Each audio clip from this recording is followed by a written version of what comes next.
한편 아스톤 빌라에서 활약했던 디온 더블리는 최근 호주 매체 옵터스 스포츠를 통해 손흥민을 극찬했는데요.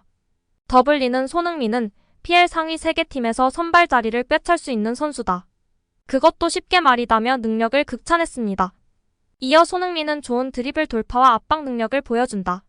유효 슈팅을 성공시키기 위해 무엇이든 하고 있다. 적재적소에서 마무리하는 능력과 판단력까지 장착했다고 덧붙였습니다.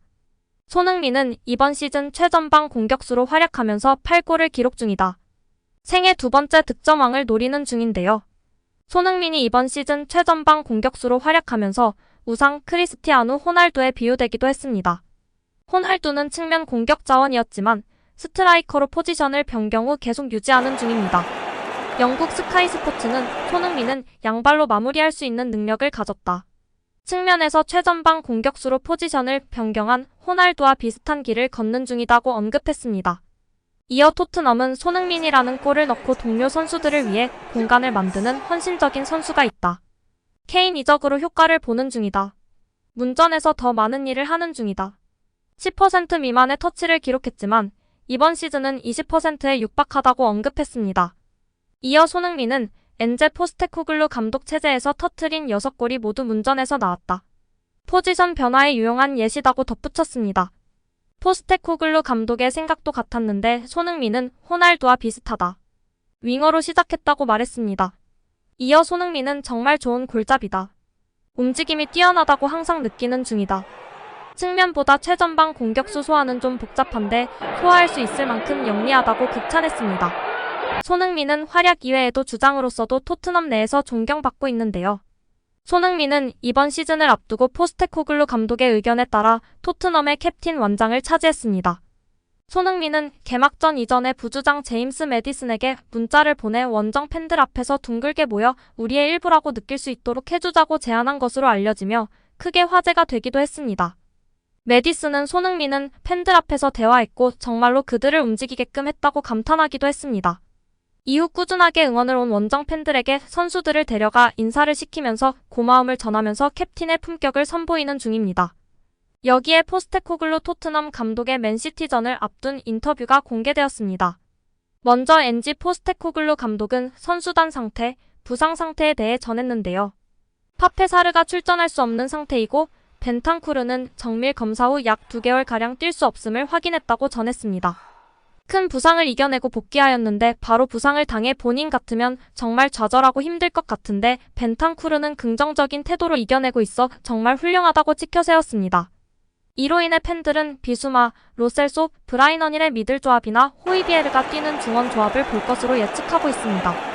이어 기자는 매디슨, 벤탄쿠르, 비수마, 파페사르가 부상이나 이탈로 1월에 없는데 새로운 미드필더 영입이 예정되어 있는지 물었는데요. 포스테코글루 감독은 선수들의 회복과 건강 상태가 유지가 첫 번째가 되어야겠지만 선수 영입을 배제하고 있지는 않다며 미드필더 영입 작업에 착수하고 있음을 우회적으로 표현하였습니다. 또한 가장 시급한 센터백 영입도 진행되고 있음은 공공연한 사실이기 때문에 센터백에 이어 미드필더 영입까지 더해 진행되고 있음을 알 수 있었습니다. 이어 기자는 약 30년간 감독을 해오셨는데 현재 토트넘과 같이 11명의 선수를 사용할 수 없는 이런 충격적 상황을 겪은 적이 있냐고 물었는데요. 엔지는 이런 상황에 대해 생각하지 않았으나 이렇게나 동시다발적으로 짧은 시간에 많은 인원이 부상을 겪은 상황은 없다고 말했습니다. 다만 이것이 새로운 일을 계속해서 해나가야 하기 때문에 축구를 사랑하는 이유가 될 수 있다고 표현했습니다. 이어 기자는 이번 경기에 복귀하는 비수마에 대해 언급했는데요. 엔지 감독은 비수마와 벤탄쿠르가 함께 뛰었다면 정말 멋졌을 것입니다. 저는 이런 계획을 가지고 있었는데요. 하지만 제 생각일 뿐이었습니다. 라며 아쉬워하였습니다. 풋볼 런던에 따르면 포스테코글루는 2일 지난주 우리가 조금 더 일찍 공을 패스했다면 그의 타이밍은 완벽했을 수 있었던 적이 몇 번 있었다며 소니는 해리케인과는 다른 종류의 스트라이커다. 우리가 1000분의 1초만 빨리 패스했다면 그의 타이밍은 완벽했을 것이다 라고 말했습니다. 이어 부인할 수 없는 것은 손흥민이 오프사이드 위치에 있다는 것이다. 그는 여전히 이를 마무리하고 있고 여전히 골을 넣고 있다. 그리고 그것이 여전히 게임에서 가장 어려운 부분이다라고 덧붙였습니다. 토트넘 선수들을 향해 손흥민에게 조금 일찍 패스하라는 주문이기도 한데요.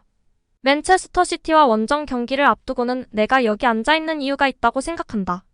그 이유는 맨시티를 이기는 것이 아니기 때문이다라며 그들을 완전히 무너뜨리는 것은 엄청난 성취이기 때문에 그것을 무시하는 것은 아니지만 그것이 내가 여기 있는 이유는 아니다. 나는 성공하기 위해 팀을 구성하려고 노력하고 있다. 맨시티를 꺾는 것만으로도 충분했다면 나는 여기 앉아있지 않았을 것이다. 여기 앉아있는 사람은 다른 사람일 것이다 라고 강조했습니다. 여기에 맨시티 펩 과르디올라는 토트넘과의 경기를 앞두고 경기 전 기자회견을 공개하며 팬들의 주목을 받고 있습니다. 먼저 기자는 몇 주 전 포스테코글루 감독이 경기 후 자신의 전술에 대한 질문에 대해 농담으로 펩 감독을 따라했을 뿐이다 라고 발언했었는데요. 농담이었지만 감독이 보시기에 감독님의 아이디어도 많이 보이신다고 생각하시나요? 라며 물었습니다. 펩 감독은 말씀하신 대로 농담이었습니다. 농담이었죠. 저 혼자 갑자기 태어나서 유일하게 하이라인을 사용한 건 아니죠. 그의 전술은 그의 것입니다. 가끔 저는 제 풀백들에게 안으로 들어가라고 지시하지만 토트넘의 풀백들은 공격형 미드필더처럼 공간을 찾아 들어갑니다. 이건 이전에 전혀 본 적이 없어요. 사용한 적이 없는 전술이죠. 온전히 그의 전술입니다. 그리고 그에게 물어봐야 할 질문이죠. 라고 답변했습니다.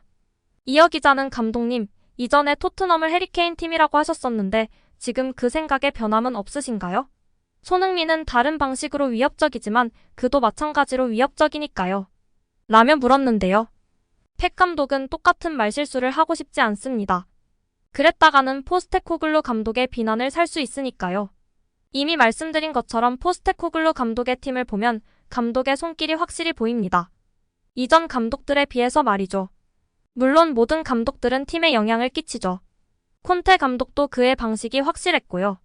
그렇다고 해서 다른 감독들보다 낫다는 것은 아니지만 프리시즌이 더 길어서 혹은 매주 한 경기만 있어서 경기를 준비할 수 있는 시간이 많은 것일 수도 있겠지만 포스테코글루 감독의 팀인 것이 분명합니다. 프리미어리그 첫 경기인 브렌트포드와의 원정 경기부터 홈, 원정 상관없이 상대와 성적과 무관하게 자기 스타일로 경기를 합니다. 저는 이것이 좋습니다. 축구에 대한 매우 좋은 광고 같습니다. 두 팀이 무슨 일이 있어도 공격할 거야 라며 축구를 하면 볼거리가 많아집니다. 언제나 그렇습니다. 두 팀이 치고받고 싸우면 경기가 흥미롭지 않을 수 없습니다. 그 효과를 바로 볼 수 있습니다. 라고 발언했습니다. 영국 토트넘 팬사이트 스퍼스웹은 1일 토트넘과 맨시티의 맞대결 결과를 예측했는데요. 스퍼스웹은 토트넘이 맨시티의 1대3 완패를 당하는 가운데 손흥민이 맨시티를 상대로 득점에 성공할 것으로 점쳤습니다. 또한 손흥민은 올 시즌 최고의 모습을 되찾았다.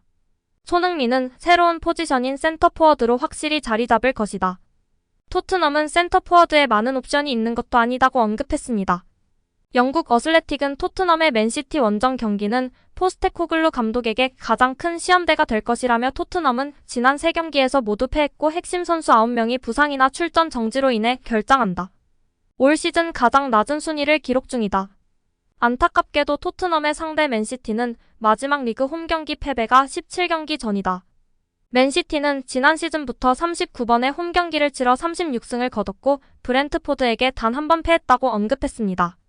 오늘 영상은 여기까지입니다. 끝까지 시청해주셔서 감사합니다. 늘 건강하시고 더 좋은 영상으로 찾아뵙겠습니다. 구독과 좋아요도 잊지 마시고 부탁드립니다. 감사합니다.